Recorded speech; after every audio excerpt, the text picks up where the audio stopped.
Okay everyone, welcome back to another video on the channel. Today we're back on GT Sport and we're back with the FIA Nations round number 5, driving at Autodrome Meteor. Now in this race it was an N200 race, although it was pretty much a one-make race because this car was very much overpowered at this track. So everyone in the same car, obviously with it being a top split you don't really find any variation in the cars because there is basically no chance if you use a different car.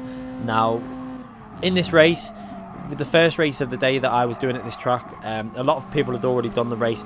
Qualifying didn't go too well. I was trying to get the slipstream off one driver. Now what I learned after this was that wasn't the best way to do qualifying. You will see this from our starting position on the second race. Because slipstream is on weak, which is actually stronger than real. Real is the weakest setting and weak is actually a stronger setting than real.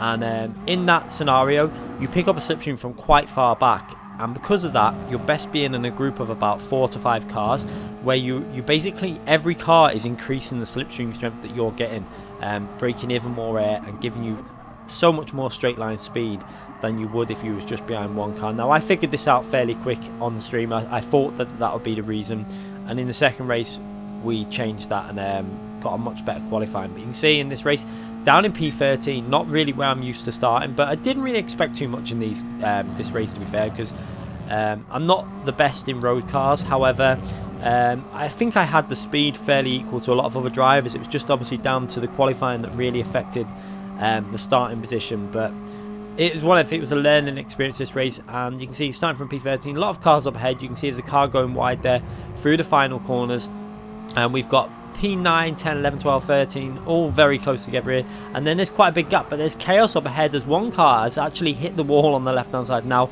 I got very close to doing that a number of times. It's a very scary corner in this car, and it can happen very easily. So what we're going to do now is, after that incident, this race was quite static for a few laps. So we're just going to fast forward through the laps. As you can see, it was all very, follow the train, which is kind of how it is with this car. Because it's so slow, it's not a very fast car, you tend to get the scenario that it's very much like driving in a train until you start getting a little bit closer to the cars, and then you start picking up a bigger slipstream, and then it all kind of bunches up, and then sometimes you get some overtaking going on. I really enjoyed this combination. It's probably what I didn't really like this track before I actually started this race. I wasn't sure if I was going to do this week's race because it's not a track I've got much experience on, but I decided to do it, and I was really glad I did, because this car at this track was actually a really fun combination, and I think they actually did quite a good variation in the track for this. It's not a track that's up very often, so I quite enjoyed that. As we see another car making an error there, maybe had a time penalty or some sort of penalty or an issue at somewhere on the track. So now we're up to P10 on lap 3. So we're only on lap 3 and we're up to P10, so we've gained 3 positions already. But the field spread was just so compact. You see it stayed that way all the way up to lap 8, and this is how close it was on the final lap. Managed to start reeling them in a bit.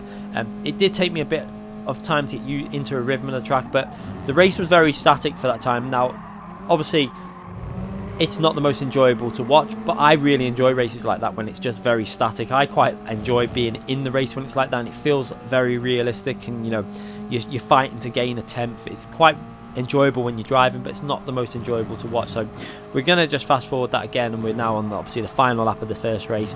And this was I was actually starting to feel like I might be able to get myself into P8 now on the final lap. You can see driving the corners much better now. I'm rotating the car more, I'm getting better exit speeds. You can see P8 going very wide there, kicking up the dust as we go through this very tricky corner, a corner where a lot of time can be made, although I wasn't taking many risks on this corner. I was trying to make sure that I drive it fairly safe as we go up the hill now, and this is where you pick up a big slipstream. You can see that P5 is only just up the road, so it wasn't that much of a difference. I'd actually managed to, I think P8, 9 and 10 myself had managed to gain a bit of time on that group in up ahead and started to reel them in a bit, but it was just not enough laps to go. As you can see, getting very close, going now through to the final corners as P9 is going to look to have a go at P8. And this is great for me because I was thinking, if they start battling, I might be able to pick up 2 positions here. So I tried to hold back and take a really wide and then get really early in on the apex and go very narrow through here. And we're going to go side by side now between myself and P9, and it's going to be a drag race down to the finish. Unfortunately though, P8 goes over to the right hand side of the track and actually gives the slipstream to P9 Bokomomos, and I don't actually get that P9 position. But it was an enjoyable race. I did enjoy it. Not the best points. Picked up P10.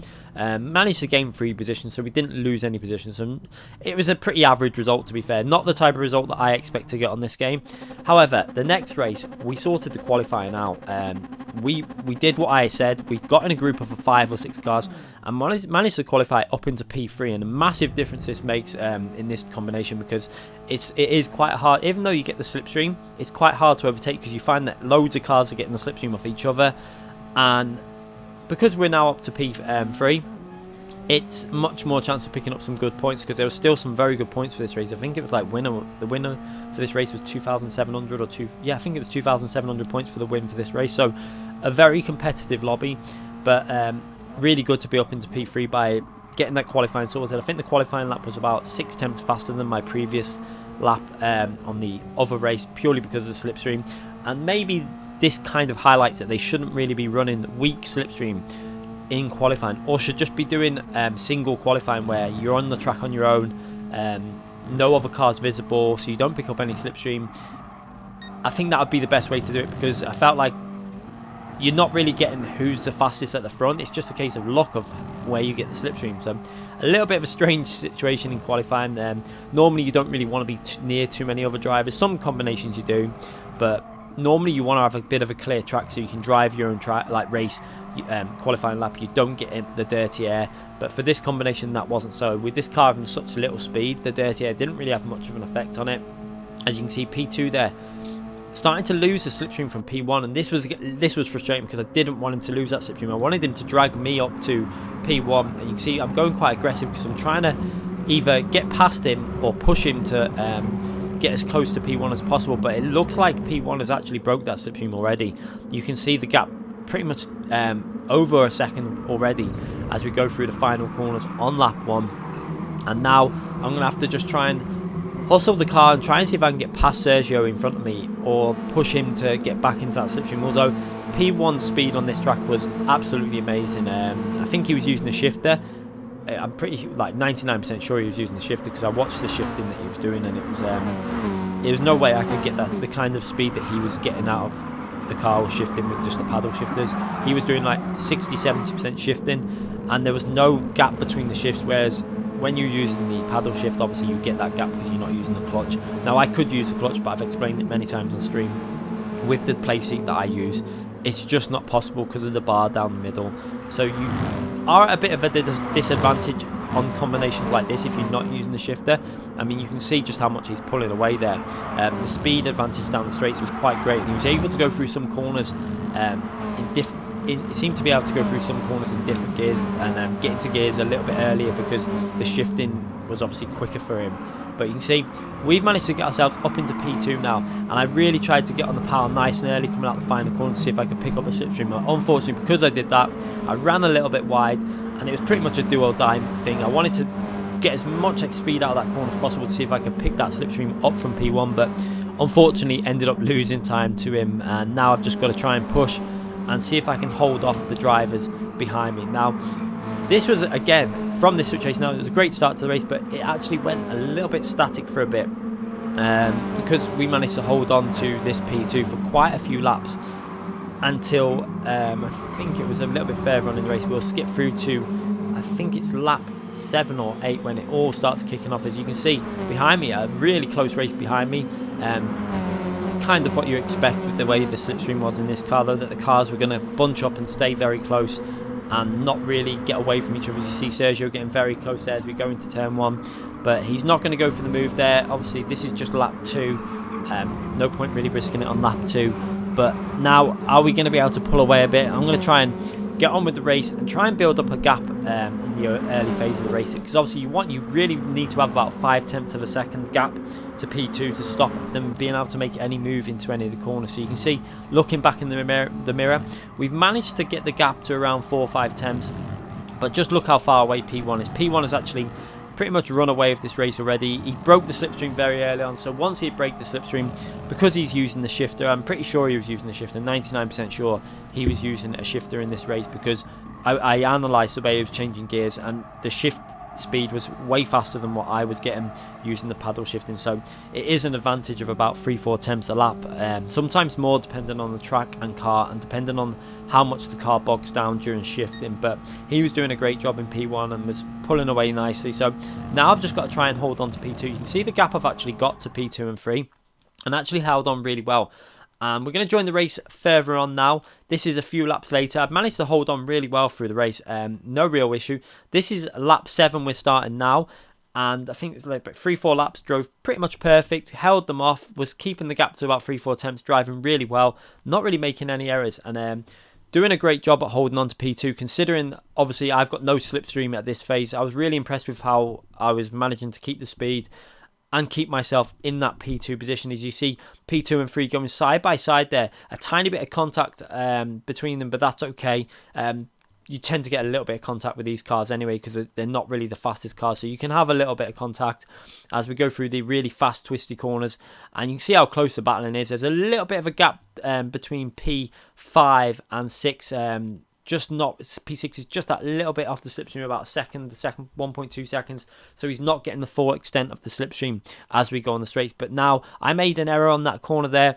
Didn't quite hook it up. I took too early line through that corner. And this is giving Sergio the chance to get the run on me down the right hand side, and he's going to be able to maybe go around the outside of this left hand corner. I'm going to try and hold the inside line and defend it as much as I possibly can. You see they're going really close to the curb, giving them as much space as possible. We managed to get through that corner side by side, but Sergio manages to take that position with a very nice overtake on the outside and actually gives himself the inside for the next corner. So now I'm going to put my car into the middle of the track, but now we've got a Scar Indy Food trying to go around the outside there. There's a tiny bit of contact between myself and Sergio. I back off a little bit to make sure that Sergio gets back into the lead there, and now we're going to work our way up the straight to start lap 8. So it's getting a little bit hectic at the end of the race. Just look how close the racing is. We've got 7 or 8 cars within basically a second and a half of each other, so extremely close racing now as we go up the hill into the braking zone. No one's going to make a move except the green car there decides to go for a move there, I think, or defending a move maybe on the inside from another car.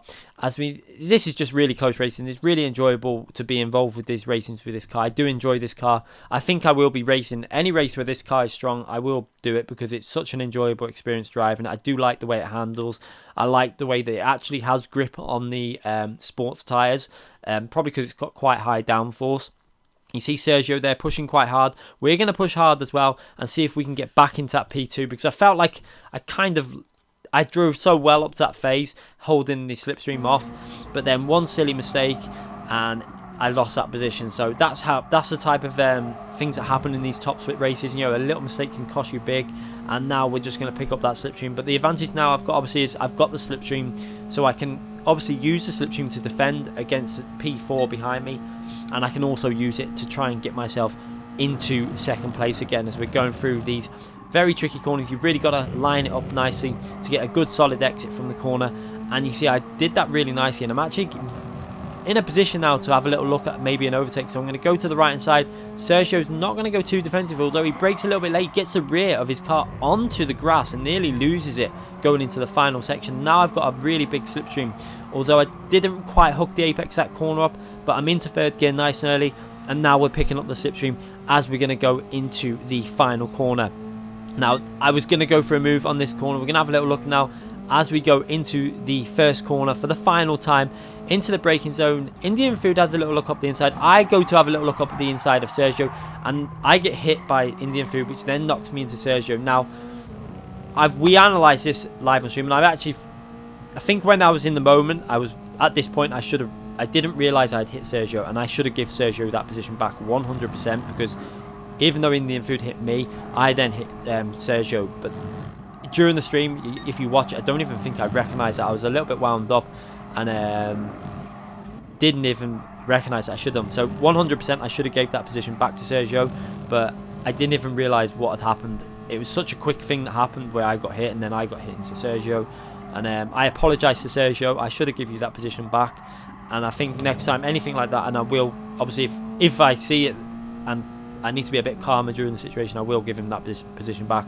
And also, I think in the stream, I think I blamed Indian Food, but I think it was 50% his fault, 50% my fault. It was nothing to do with Sergio. I think Sergio was 100% not at fault for the incident, but I do think 50% of it was my fault, 50% was Sergio's. I think that I turned in a little bit early, and I think Indian Food went a little bit late on the brakes and tried to throw a move up the inside, which I was looking to do on Sergio as well, try and get on the inside line of him.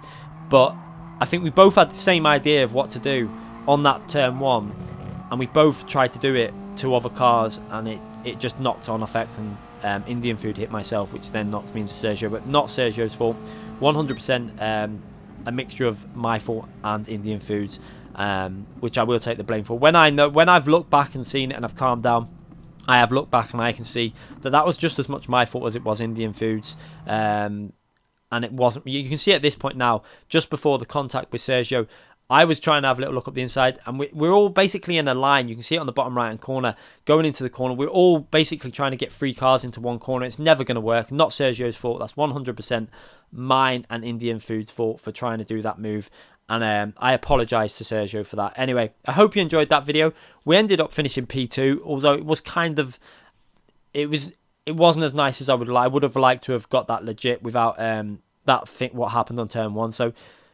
hopefully we can make up for that in other races. We've got some very good races to upload from Monza and Blue Moon Bay with some really clean driving, which I think some people have come to the conclusion that I've been racing dirty recently. But to be honest, I've been trying to make overtakes. Overtakes makes good content, and I think it's entertaining to watch. And I want to be having fun while driving. So when I've seen an opportunity to go for a move, I've been trying to go for it. And sometimes they're clean. I would say the majority of moves I make are clean, but sometimes they don't pull off, or sometimes other people make contact with us like we did there with Indian Food, which then knocked me into Sergio. So it's just racing. I think racing incidents. That was a racing incident, not Sergio's fault. It was more my fault and Indian Food's. But we'll try and iron out some of these things as we try and push on to be more aggressive, but trying to get cleaner while we're driving more aggressive. So hopefully that will continue. I think the next 2 races we've got to upload are very good, clean races, which will show the progress in that area. Anyway, I hope you enjoyed that video. Make sure you give it a thumbs up if you did enjoy it. Make sure you subscribe to the channel if you haven't already subscribed, and click that notification button so you don't miss any future videos. Thanks again for watching, everyone.